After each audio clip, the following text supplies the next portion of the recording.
નમસ્કાર વિદ્યાર્થી મિત્રો, વર્લ્ડ ઇન બોક્સ એકેડેમી પર આપ સૌનું સ્વાગત છે।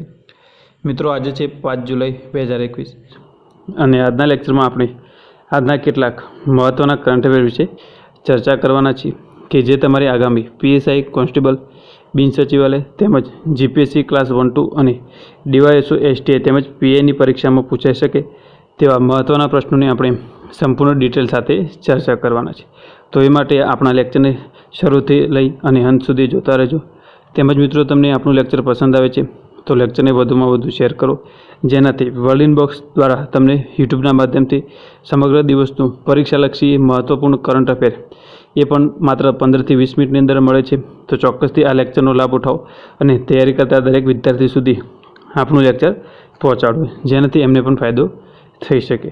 તેમજ મિત્રો, તમે હજુ સુધી આપણી વર્લ્ડ ઇન બોક્સ યુટ્યુબ ચેનલને સબસ્ક્રાઈબ કરી નથી તો તેને હાલ જ સબસ્ક્રાઈબ કરી દો અને બાજુમાં આપેલ બેલ આઇકન પ્રેસ કરો, જેથી આવનારા દરેક નવા વિડીયોની અપડેટ તમને મળતી રહે। તેમજ મિત્રો, તમે લેક્ચર અંગેના પોતાના કિંમતી પ્રતિભાવો કમેન્ટ બોક્સની અંદર જણાવવાનું રાખો, જેનાથી અમને મોટિવેશન મળતું રહે અને આવી જ રીતે તમારા માટે દિવસભરના મહત્ત્વના કરંટ અફેર વિશેની આપણે ચર્ચા કરતા રહીએ। તો મિત્રો, ચાલો શરૂઆત કરીએ આજના લેક્ચરની। તો ગઈકાલના લેક્ચરમાં આપણે પ્રશ્ન પૂછ્યો હતો કે વર્તમાનમાં સુપ્રીમ કોર્ટના મુખ્ય ન્યાયાધીશ કોણ છે? તો મિત્રો, એની અંદર સાચો જવાબ આવે છે એનવી રમન્ના। તો મિત્રો, વર્તમાનમાં એનવી રમન્ના જે છે એ સુપ્રીમ કોર્ટના 48મા મુખ્ય ન્યાયાધીશ છે। આ પહેલાં 47મા જે મુખ્ય ન્યાયાધીશ હતા એમનું નામ છે શરદ અરવિંદ બોબડે। આ પ્રશ્નનો જવાબ ઘણા વિદ્યાર્થી મિત્રોએ સાચો આપ્યો છે, જે ખૂબ સારી બાબત કહી શકાય।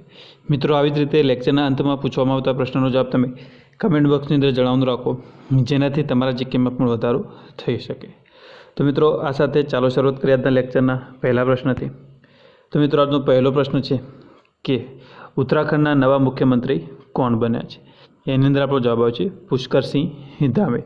તો મિત્રો, પુષ્કરસિંહ ધામી જે છે એ ઉત્તરાખંડના નવા મુખ્યમંત્રી બન્યા છે।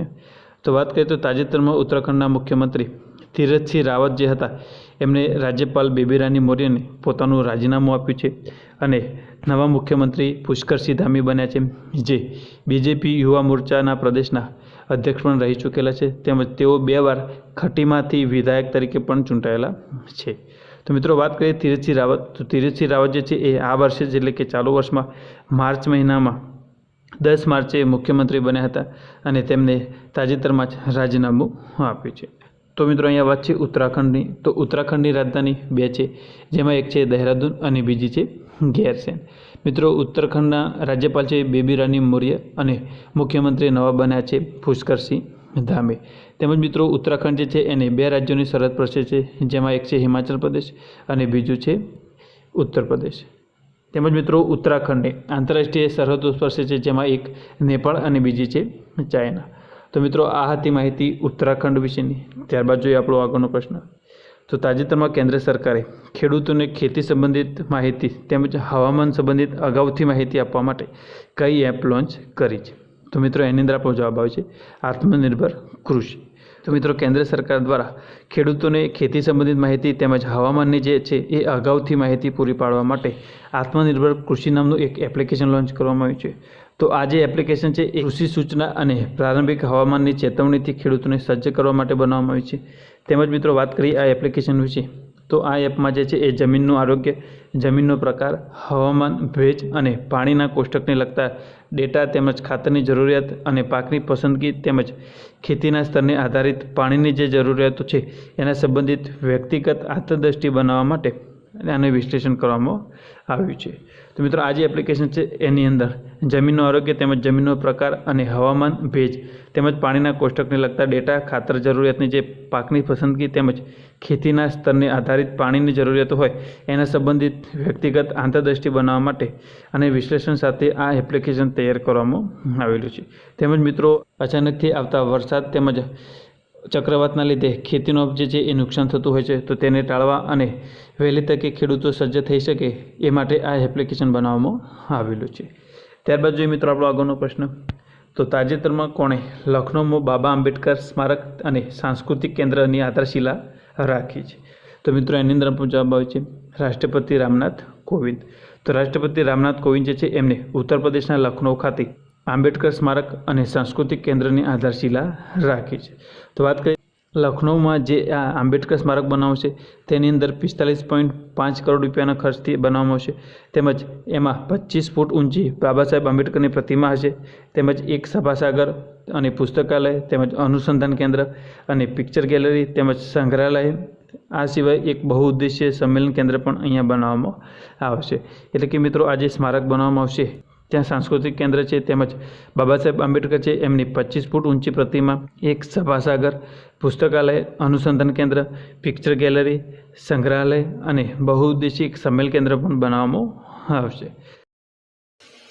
મિત્રો આગળના પ્રશ્નની ચર્ચા કરીએ એ પહેલાં વાત કરીએ તો વલિન બક્સ એકેડમી ગાંધીનગર દ્વારા આગામી ડીવાયએસઓ અને એસટીએની પ્રિલિમ પરીક્ષા માટે એક ફ્રી પ્રેક્ટિસ પેપર સિરીઝ શરૂ કરવામાં આવી છે, જે અંતર્ગત વલિન બક્સની ટેલિગ્રામ ચેનલ પર ડેલી પ્રેક્ટિસ પેપર મૂકવામાં આવે છે, જેની શરૂઆત 24 જૂનથી થઈ ગયેલી છે, જેમાં કુલ 30 જેટલા પ્રશ્નપત્રો જે છે એ પ્રેક્ટિસ પેપર તમને મૂકવામાં આવશે.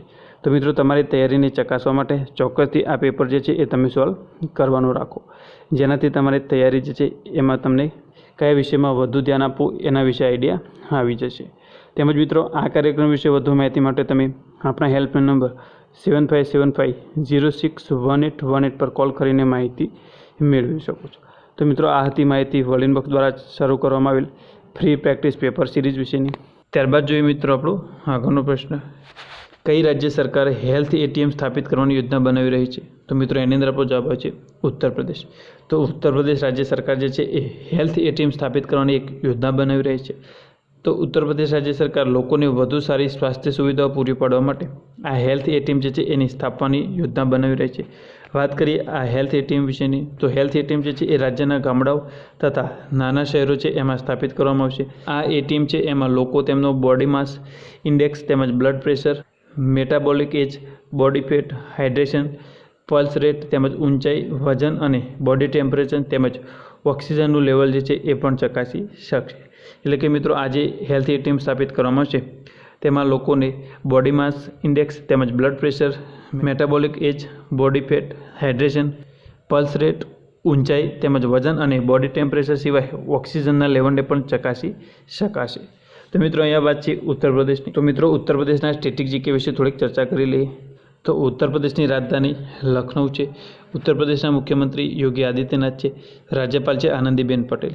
મિત્રો આનંદીબેન પટેલ ઉત્તર પ્રદેશ અને મધ્યપ્રદેશના પણ રાજ્યપાલ છે. તેમજ ઉત્તર પ્રદેશમાં કુલ 75 જિલ્લા આવેલા છે. આ સિવાય મિત્રો ઉત્તર પ્રદેશની કુલ 8 રાજ્યની સીમાઓ સ્પર્શે છે, જેમાં એક છે ઉત્તરાખંડ, બીજું છે હિમાચલ પ્રદેશ, ત્રીજું છે હરિયાણા, ચોથું રાજસ્થાન, પાંચમું મધ્યપ્રદેશ, છઠ્ઠું છત્તીસગઢ, સાતમું ઝારખંડ, આઠમું બિહાર અને આ સિવાય ઉત્તર પ્રદેશને એક આંતરરાષ્ટ્રીય સીમા સ્પર્શે છે અને એ છે નેપાળને. તો મિત્રો ત્યારબાદ જોઈએ ઉત્તર પ્રદેશના કેટલાક મહત્ત્વના રાષ્ટ્રીય ઉદ્યાન. તો જેની અંદર એક છે દુધવા રાષ્ટ્રીય ઉદ્યાન, બીજો છે કિશનપુર વન્યજીવી વિહાર, ત્રીજું છે કરતનિયા ઘાટ વન્યજીવી વિહાર, ચોથું છે કેમૂર વન્યજીવી વિહાર, પાંચમું રાષ્ટ્રીય ચંબલ વન્યજીવી વિહાર, છઠ્ઠું છે નવાબગંજ વન્યજીવી વિહાર અને સાતમું છે સોહાગી બરબા વન્યજીવી વિહાર. તો મિત્રો આ હતા ઉત્તર પ્રદેશના કેટલાક મહત્ત્વના રાષ્ટ્રીય ઉદ્યાન કે જે તમારી આગામી પરીક્ષા માટે ખૂબ જ ઉપયોગી થઈ શકે છે. ત્યારબાદ જોઈએ મિત્રો આપણો આગળનો પ્રશ્ન, તાજેતરમાં દિલ્હીના કેટલા વિદ્યાર્થીઓને ડાયના પુરસ્કાર 2021 આપવામાં આવ્યો છે? તો મિત્રો એની અંદર આપણો જવાબ આવે છે 3 વિદ્યાર્થી. તો દિલ્હીના કુલ 3 વિદ્યાર્થીઓને ડાયના પુરસ્કાર 2021 આપવામાં આવ્યો છે. તો મિત્રો આ વિદ્યાર્થીઓ જે છે એમને કોવિડ-19 દરમિયાન સમાજમાં તેમના યોગદાન માટે Diana award role of honour જીત્યો છે. તેમજ મિત્રો આ 3 નામ આ પ્રમાણે છે, એક છે સના મિત્તર અને બીજું છે કૈફ અલી. મિત્રો સના મિત્તર અને કૈફ અલી જે છે એ જામિયા મિલિયા ઇસ્લામિયા યુનિવર્સિટી ખાતે અભ્યાસ કરે છે. તેમજ ત્રીજા છે જેમનું નામ છે દેવાંશી રંજન. તો આ દેવાંશી રંજન છે એ લેડી શ્રીરામ કોલેજની અંદર અભ્યાસ કરી રહેલા છે. તેમજ મિત્રો વાત કરીએ ડાયના પુરસ્કાર જે છે એ પ્રિન્સેસ ઓફ વેલ્સ ડાયનાની યાદમાં આપવામાં આવે છે અને આ પુરસ્કાર ડાયના નામની એક ચેરિટી દ્વારા આપવામાં આવે છે. તો મિત્રો આ હતી માહિતી ડાયના પુરસ્કાર વિશેની. તો મિત્રો અહીંયા વાત છે દિલ્હીની. તો દિલ્હી વિશે થોડીક માહિતી મેળવી લઈએ. તો દિલ્હીના વર્તમાન મુખ્યમંત્રી અરવિંદ કેજરીવાલ છે અને ઉપરાજ્યપાલ છે અનિલ બૈજલ, તેમજ દિલ્હી મુખ્ય ન્યાયાધીશ છે ધીરુભાઈ એન પટેલ. તેમજ મિત્રો દિલ્હીની અંદર કુલ 11 જિલ્લા આવેલા છે અને દિલ્હી લોકસભાની સીટ 7 છે, તેમજ રાજ્યસભાની 3 સીટ અને વિધાનસભાની 70 સીટ છે. તો આ હતી દિલ્હી વિશેની થોડીક માહિતી. ત્યારબાદ જોઈએ આપણો આગળનો પ્રશ્ન. તો 24 ઓગસ્ટથી શરૂ થનાર ટોક્યો ઓલિમ્પિકમાં ભારતીય દળના ધ્વજવાહક કોને નામાંકિત કરવામાં આવ્યા છે? તો મિત્રો એની અંદર આપણો જવાબ આવે છે મરિયપ્પન થંગાવેલુ. તો આ જે મરિયપ્પન થંગાવેલુ છે એમને ભારતીય દળના ધ્વજવાહક તરીકે નામાંકિત કરવામાં આવે છે. તો મરિયપ્પન થંગાવેલુ જે છે એમને ગયા વર્ષે સર્વોચ્ચ ખેલ પુરસ્કાર કે જે છે ખેલ રત્ન એનાથી સન્માનિત કરવામાં આવ્યા હતા. આ સિવાય મિત્રો વાત કરીએ તો ટોક્યો પેરા ઓલિમ્પિક સમિતિ દ્વારા પસંદ કરાયેલા કુલ 24 પેરા એથ્લેટ છે એમાંથી આ જે મરિયપ્પન થંગાવેલુ છે એ પણ એક એથ્લેટ છે. મિત્રો 24 ઓગસ્ટથી ટોક્યો ઓલિમ્પિક શરૂ થવા જઈ રહ્યો છે. એમાં ભારતીય દળના ધ્વજવાહક તરીકે મરિયપ્પન થંગાવેલુને નામાંકિત કરવામાં આવ્યા છે. ત્યારબાદ જોઈએ મિત્રો આપણો આગળનો પ્રશ્ન. તો તાજેતરમાં અશોક લેલન્ડની ઇલેક્ટ્રિક વાહન શાખાના CEO કોણ બન્યા છે? તો મિત્રો એની અંદર આપણો જવાબ આવે છે એનડી જે છે એ અશોક લેલન્ડ કંપનીમાં ઇલેક્ટ્રિક વાહન શાખા જે છે એમના CEO બનવામાં આવ્યા છે. ત્યારબાદ આગળના પ્રશ્નની ચર્ચા કરી એ પહેલાં વાત કરીએ તો વર્લ્ડ બોક્સ એકેડેમી દ્વારા આગામી DYSO તેમજ STA પરીક્ષા માટે એક મોક ટેસ્ટનું આયોજન કરવામાં આવ્યું છે, જેમાં સંપૂર્ણ અભ્યાસક્રમને આવરી લેતા આદર્શ પ્રશ્નપત્રો તેમજ GPSCના વર્તમાન ટ્રેન્ડ તથા પ્રશ્નોના સ્તરને અનુરૂપ તૈયાર કરેલા પ્રશ્નપત્રો તેમજ આ પ્રશ્નપત્રો મિત્રો તમે ઘરે બેઠા ઓનલાઈન ડાઉનલોડ કરી શકો છો તેમજ આની હાર્ડ કોપી તમે કુરિયર દ્વારા પણ મેળવી શકો છો. તેમજ મિત્રો આ કાર્યક્રમના રજિસ્ટ્રેશન માટે તમે આપણા હેલ્પલાઇન નંબર 7575060404 પર કોલ કરીને રજિસ્ટ્રેશન કરાવી શકો છો અને જેની ફી માત્ર ₹500 છે. તો ચોક્કસથી મિત્રો તમારી તૈયારીને ચકાસવા માટે આ મોક ટેસ્ટ છે એ તમે જોઈન કરી શકો છો. ત્યારબાદ જોઈએ મિત્રો આપણો આગળનો પ્રશ્ન. તો તાજેતરમાં ભારતીય સેનામાં સામેલ કરેલ શોર્ટ બ્રેજિંગ સિસ્ટમ 10M જે છે એને DRDO દ્વારા કઈ કંપનીના સહયોગથી વિકસિત કરવામાં આવ્યો છે? તો મિત્રો એની અંદર આપણો જવાબ આવે છે લાર્સન એન્ડ ટુબ્રો. તો DRDO જે છે એને લાર્સન એન્ડ ટુબ્રોના સહયોગથી શોર્ટ બ્રેજિંગ સિસ્ટમ જે છે એ ભારતીય સેના માટે વિકસિત કરી છે. ત્યારબાદ જોઈએ મિત્રો આપણો આગળનો પ્રશ્ન. તો તાજેતરમાં કઈ કંપનીએ ડૉક્ટર્સ માટે સંકલ્પ નામની એક પહેલ શરૂ કરી છે? તો મિત્રો એની અંદર આપણો જવાબ આવે છે સન ફાર્મા. તો સન ફાર્મા જે છે એને ડૉક્ટર્સ માટે એક સંકલ્પ નામની પહેલ શરૂ કરી છે. તો આ પહેલ અંતર્ગત ડૉક્ટરો જે છે એમને તેમના પરિવારના કલ્યાણ માટે માનસિક સ્વાસ્થ્ય સહાયતા અને COVID-19 દવાઓ તેમજ એજ્યુકેશનલ ટ્રેનિંગ પ્રોગ્રામ પણ આ પહેલ અંતર્ગત શરૂ કરવામાં આવશે.